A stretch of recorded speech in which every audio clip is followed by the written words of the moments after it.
بالنسبة لي يقولون الشيعة عبادة قبور، ترى اسمع هذا الشيخ نشوف شو يقول. الدين كم واحد؟ خمسة. أحسن. الأول التوحيد، الثاني العدل، أحسنت، الثالث النبوة، الرابع الإمامة، الخامس أحسنت المعاد، معاد يوم القيامة. هسه أشرح لك أصول الدين كلش مختصر. التوحيد يعني شنو؟ يعني الله واحد، احنا نعتقد الإله واحد، لا إله إلا الله.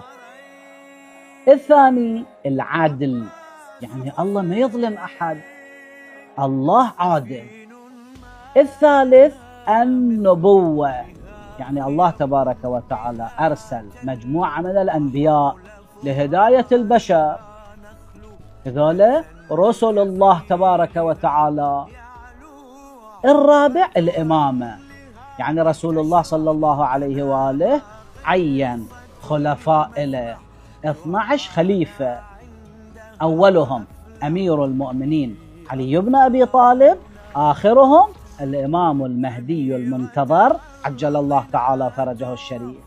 الخامس المعاد، يعني أكو حساب، أكو كتاب، بعد ما نموت الله يحشرنا إلى يوم القيامة، المؤمنون إلى الجنة إن شاء الله، ولا سمح الله الكافر إلى النار، نستجير بالله من ذلك.